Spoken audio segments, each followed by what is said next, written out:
Hi, everyone. Pastor Ken, New Ipswich Congregational Church. This is another Reading Wednesday, where each week I come onto YouTube and I read you a story. And I hope it's a story that you like. This week's story is called Stellaluna, and it's one of my wife's favorite books. She loved it. She was very excited to hear that I was going to be reading to you today. And also, George's mother stopped by and said, hurry up and post the story so that when George gets out of school, he can watch it, because she didn't want George to be upset if there wasn't a story. Okay, so for George, we got to get going. Hey, but I want to ask you something first. Raise your hand, everybody who likes to eat bugs. If you like to eat bugs, raise your hand, okay? What about mangoes? Do you like to eat mango? Have you ever had a mango? I think maybe next time mom or dad go to the store, we have to ask them, could you get us a mango?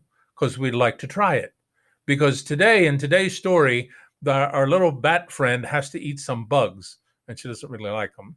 But then she gets to eat a mango, and she really likes that. So we should get a mango to see what a mango tastes like, because I don't think I want to taste bugs. All right, hang on. We're going to spin you around so you can see the story while I read it to you. And I don't want you to get thrown around the room. So grab onto something really tight. Okay, here we go.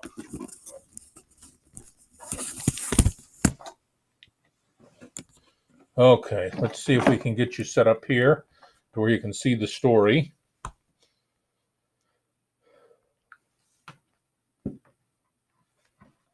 How's that look? Let me see. We can adjust this a little bit. Let's go this way or this way. There we go. There's our story for today, called Stellaluna. This is by Janell Cannon.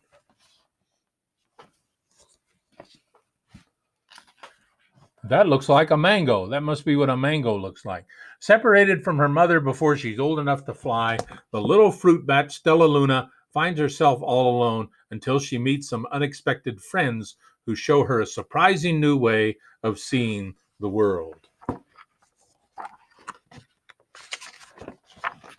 Stellaluna by Janell Cannon. To Burton H. Cannon and Nancy A. Cannon, with love. In a warm and sultry forest, far, far away, there once lived a mother fruit bat and her new baby. Oh, how Mother Bat loved her soft, tiny baby. I'll name you Stellaluna, she crooned. Each night, Mother Bat would carry Stellaluna clutched to her breast as she flew out to search for food. One night, as Mother Bat followed the heavy scent of ripe fruit, an owl spied her. On silent wings, the powerful bird swooped down upon the bats. Dodging and shrieking, Mother Bat tried to escape, but the owl struck again and again, knocking Stellaluna into the air. Her baby wings were as limp and useless as wet paper. Down, down she went, faster and faster, into the forest below. The dark leafy tangle of branches caught Stellaluna as she fell. One twig was small enough for Stellaluna's tiny feet, and wrapping her wings about her, she clutched the thin branch, trembling with cold and fear. Mother? Stellaluna squeaked. Where are you? At daybreak, the baby bat could hold on no longer. Down, down again she dropped. Flump! Stellaluna landed headfirst into a soft downy nest, startling the three baby birds who lived there. And Stellaluna quickly clambered from the nest and hung out of sight below it. She listened to the babble of the three birds. What was that? Cried Flap. I don't know, but it's hanging by its feet, chirped Flitter. Shh! Here comes Mama, hissed Pip. Many, many times that day, Mama Bird flew away, always returning with food for her babies. Stellaluna was terribly hungry, but not for the crawly things Mama Bird brought. Finally, though, the little bat could bear it no longer. She climbed into the nest, closed her eyes, and opened her mouth. Plop! In dropped a big, green grasshopper. Stellaluna learned to be like the birds. She stayed awake all day and slept at night. She ate bugs even though they tasted awful. Her bat ways were quickly disappearing, except for one thing. Stellaluna still liked to sleep hanging by her feet. Once, when Mama was away, the curious baby birds decided to try it too. When Mama Bird came home, she saw 8 tiny feet gripping the edge of the nest. Eek! She cried. Get back up here this instant. You're going to fall and break your necks. The birds clambered back into the nest, but Mama Bird stopped Stellaluna. You are teaching my children to do bad things. I will not let you back into this nest unless you promise to obey all the rules of this house. Stellaluna promised. She ate bugs without making faces. She slept in the nest at night, and she didn't hang by her feet. Stellaluna behaved as a good bird should. All the babies grew up quickly, and soon the nest became crowded. Mama Bird told them it was time to learn to fly. One by one, Pip, Flitter, Flap, and Stellaluna jumped from the nest. Their wings worked. I'm just like them, thought Stellaluna. I can fly too. Pip, Flutter, and Flap landed gracefully on a branch. Stellaluna tried to do the same. Doesn't look like she did a very good job there, huh? How embarrassing.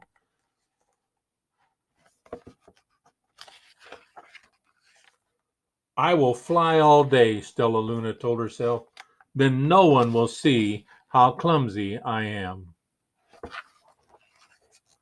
The next day, Pip, Flitter, Flap, and Stellaluna went flying far from home. They flew for hours, exercising their new wings. The sun is setting, warned Flitter. We had better go home or we will get lost in the dark, said Flap. But Stellaluna had flown far ahead and was nowhere to be seen. The 3 anxious birds went home without her. All alone, Stellaluna flew and flew until her wings ached and she dropped into a tree. I promised not to hang by my feet, Stellaluna sighed, so she hung by her thumbs and soon fell asleep. She didn't hear the soft sound of wings coming near. Hey, a loud voice said, why are you hanging upside down? Stellaluna's eyes opened wide. She saw a most peculiar face. I'm not upside down. You are, Stellaluna said. Ah, but you're a bat. Bats hang by their feet. You're hanging by your thumbs, so that makes you upside down, the creature said. I'm a bat. I am hanging by my feet. That makes me right side up. Stellaluna was confused. Mama Bird told me I was upside down. She said I was wrong. Wrong for a bird, maybe, but not for a bat. More bats gathered around to see the strange young bat who behaved like a bird. Stellaluna told them her story. You ate bugs? Stuttered one. You slept at night? Gasped another. How very strange, they all murmured. Wait, let me look at this child. A bat pushed through the crowd. An owl attacked you? She asked. Sniffing Stellaluna's fur, she whispered, You are Stellaluna. You are my baby. You escaped the owl, cried Stellaluna. You survived. Yes, said Mother Bat as she wrapped her wings around Stellaluna. Come with me and I'll show you where to find the most delicious fruit. You'll never have to eat another bug as long as you live. But it's nighttime, Stellaluna squeaked. We can't fly in the dark or we will crash into trees. We're bats, said Mother Bat. We can see in darkness.